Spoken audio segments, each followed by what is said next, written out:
permintaan kita ini yang harus kita selesaikan bersama-sama yang sudah ada dalam database 1.789.051 tenaga honorer.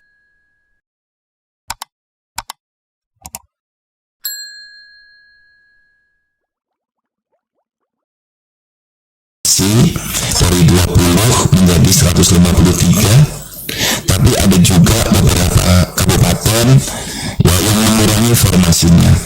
Totalnya formasi P3K itu berkurang 10.958. Ini tidak dipakai karena tidak sesuai, misalnya mereka tidak membagi untuk sopir, pramusaji itu sudah ingin dihilangkan, tidak mau formasi seperti itu untuk menyelesaikan masalah CPNS yang belum dilaksanakan SKB-nya.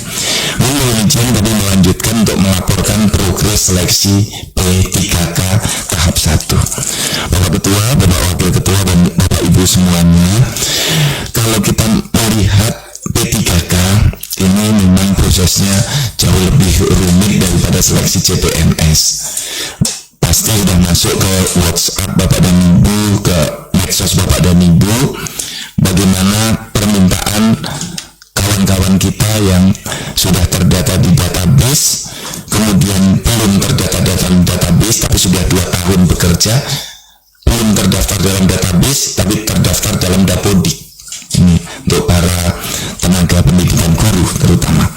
Nah, perlu kami laporkan formasi yang dipakai untuk P3K adalah 1.6.153. Kemudian yang mendaftar sampai dengan akhir di kolom yang paling kanan, Bapak Ketua dan Bapak Ibu semua, mendaftar sampai selesai itu 1.396.739, dan yang memenuhi syarat saat mendaftar 1.357.205.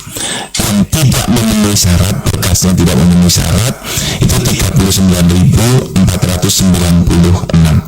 Kemudian formasi yang dimintakan oleh instansi yang setelah disusun ranking itu terdapat 676.482 formasi. Ini yang bisa langsung diangkat penuh waktu. Ini tidak ada isu, langsung bisa kita proses. Dan sampai sekarang yang sudah pengisian data berjumlah 671.642.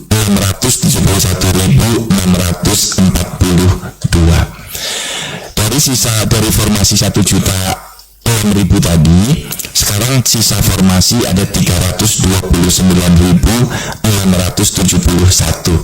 Sedangkan dari sisa yang mendaftar dan ikut tes, paruh waktunya 680.000.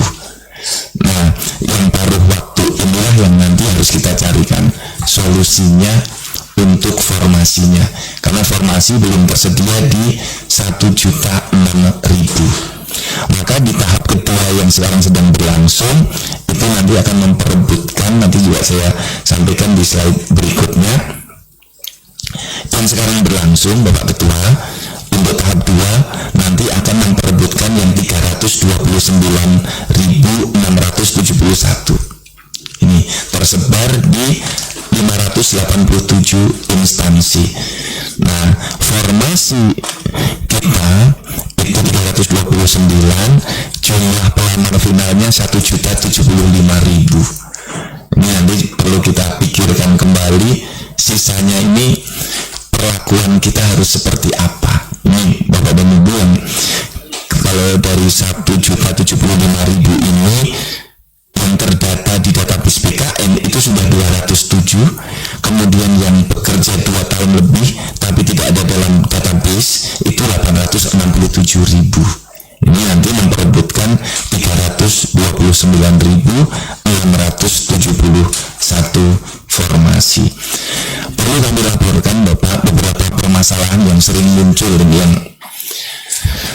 tapi teknis sudah bisa kami selesaikan. Hanya perlu kami laporkan kepada Bapak dan Ibu semuanya di Komite 1 ini beberapa persoalan teknis, misalnya ketika instansinya tidak membuka pendaftaran P3K.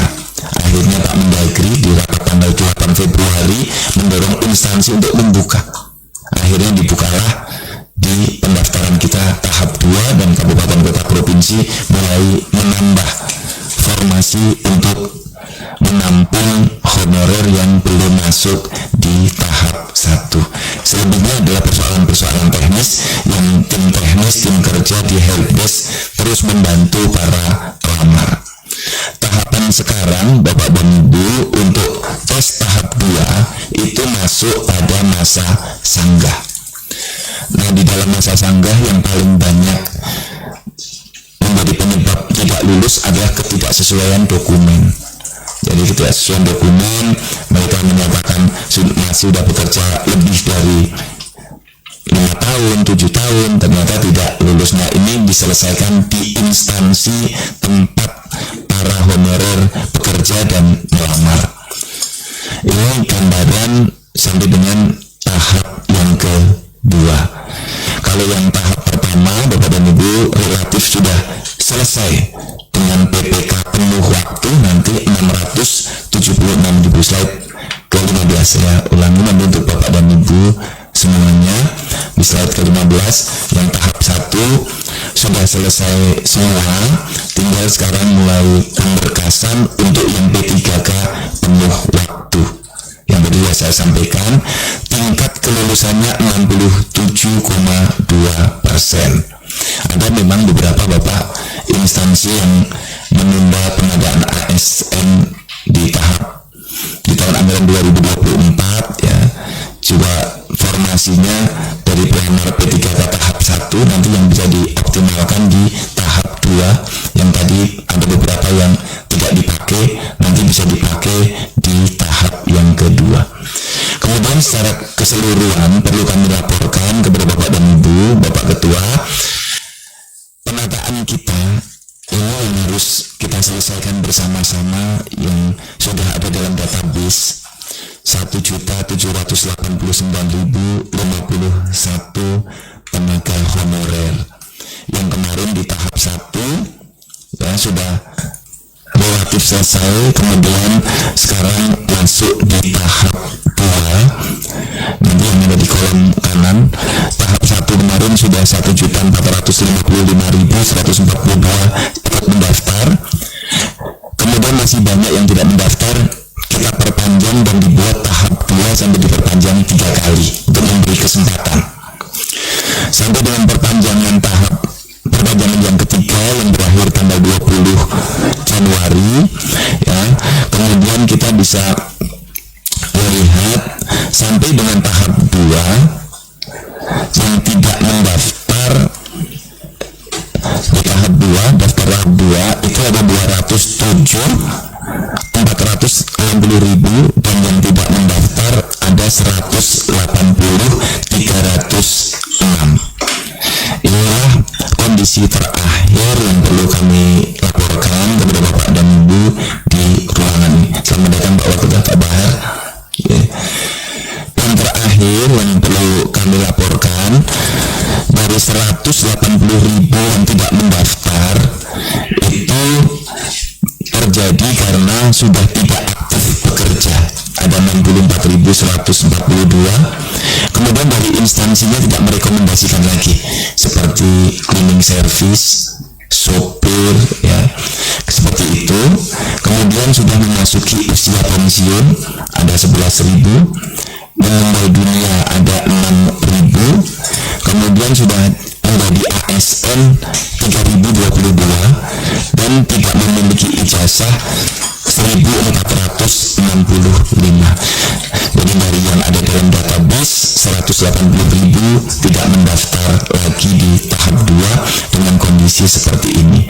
Ini gambaran lengkap Bapak dan Ibu upaya penataan ASN sebagaimana yang dimandatkan di dalam Undang-Undang 20 tahun 2023. Mohon masukan, mohon saran Bapak dan Ibu untuk kita bisa menuntaskan insya Allah tahun ini penataan ASN kita ya dengan jalur P3 dan CPNS bisa kita selesaikan, karena Pak Muhdi Bapak tahu betul dari awal menangani ini dan Ibu Bapak semuanya sekarang permintaan yang fresh graduate juga tinggi sekali. Mereka meminta untuk dibuka tes CPNS jalur fresh graduate, karena yang teman-teman di fresh graduate kami monitor dari masukan di WhatsApp grup, di media sosial, mereka menanyakan kapan yang fresh graduate dibuka.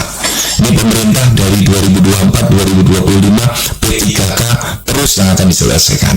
Nah, kami menyampaikan ini kita selesaikan dulu P3K yang ada di database dan yang sudah 2 tahun bekerja. Nanti setelah itu kita akan mulai untuk yang fresh graduate.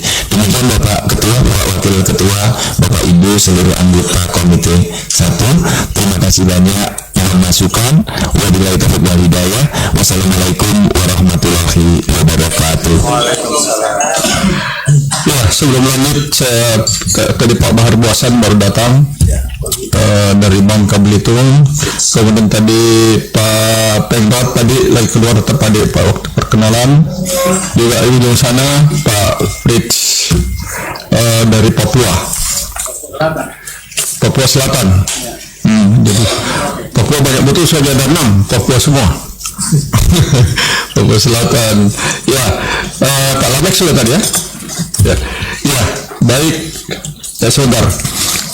Terima kasih atas pemaparan Kepala BKN, karena ini memang satu permasalahan yang sangat menarik, karena setiap kita ke daerah pasti pertanyaan itu mereka menyampaikan, Pak saya sudah tes tapi tidak lulus. Dan justru kalau lulus saya kaget karena sudah lama sekali tidak belajar. Ya, kita mulai dari kiri aja Pak Hasan Basri, silakan. Baik, terima kasih. Bismillahirrahmanirrahim. Assalamualaikum warahmatullahi wabarakatuh. Selamat siang, salam sejahtera buat kita semua. Yang saya hormati pimpinan Komite 1, Pak Kepala BKN, sahabat saya ya. Ini beliau nasibnya luar biasa. Selamat Pak, terlalu banyak PJ akhirnya ditaruh di BKN ya, biar negeri ini semakin baik urusan pegawainya. BKN sendiri berdasarkan Undang-Undang Nomor 5 Tahun 2014 ya, dan juga Peraturan Presiden Nomor 92 Tahun 2024. Salah satu tugasnya adalah bagaimana merancang perundang-undangan maupun peraturan tentang kepegawaian, menyelenggarakan tata usaha kepegawaian dan lain sebagainya. Intinya urusan tentang kepegawaian. Nah, yang pertama saya mendapat informasi yang khususnya dari DPD RI sendiri Pak ya. Kalau tidak salah seharusnya mereka sudah melakukan tes untuk P3K, namun saya dapat informasi ternyata dibatalkan. Nah, saya ingin penjelasan dari Kepala BKN, ada apa sehingga di DPD sendiri itu dibatalkan ya. Kita belum sampai ke daerah ini, baru di DPD RI sendiri ternyata dibatalkan, padahal ada ratusan ya P3K dari DPD RI itu yang seharusnya sudah ikut kegiatan pada tahap kedua ini ya. Tahap pertama sudah dan tahap kedua belum. Nah, berdasarkan undang-undang yang juga kita sama-sama ikut membahas bersama dengan DPR RI, itu semuanya kan harusnya yang honorer itu diangkat P3K itu di tahun 2024, tapi ternyata ini melebar panjang sampai 2025 dan ini menjadi persoalan. Lalu solusinya seperti apa saya hampir bilang Pak Menteri ini, tapi yang mudah-mudahan nanti kan ya, solusinya kira-kira seperti apa Pak terhadap teman-teman kita yang nasib P3K ini. Yang kedua Pak, saya mendapat informasi juga terkait dengan kalau mereka yang tidak lolos P3K akan dijadikan P3K per waktu. Nah, itu dasarnya daerah itu bingung juga Pak, karena untuk membuat par waktu itu penggajiannya dan lain sebagainya kan harus melalui melalui proses ya sehingga mereka nanya-nanya ke kita ini, dasar kami membuat par waktu itu apa? Nah, padahal sebenarnya tugasnya BKN ini kan salah satu membuat peraturan biar ini semuanya jalan. Kalau memang sudah ada ya alhamdulillah, tapi kalau belum ya itu perlu dilakukan disosialisasikan maupun buatkan peraturannya. Yang kedua Pak, terkait ini karena semua saya lihat tadi tentang P3K, terkait dengan analisis jabatan dan lain sebagainya. Kita ketahui bersama pada waktu yang lalu kita menghilangkan yang namanya eselon-eselon, kemudian naik jadi fungsional. Tapi makin lama saya melihat ini urusan fungsional ini makin tidak jelas Pak jenjang jabatannya ini. Ya saya apa karena terkendala syarat dan aturannya atau seperti apa? Karena kelihatannya ini sekarang saya melihat di daerah eselon 1, 2, 3, 4 ada juga tetap kan, tapi fungsional juga tetap jalan. Nah ini tolong kita yang begini-begini yang bermasalah sebagai kepala BKN yang baru ini tolong bisa dibenahi semuanya Pak. Nah, harapan kami di daerah adalah sesuai dengan yang sudah kita sahkan bersama dengan teman-teman di kamar sebelah agar tentang P3K ini benar-benar tuntas dan tidak ada masalah Pak.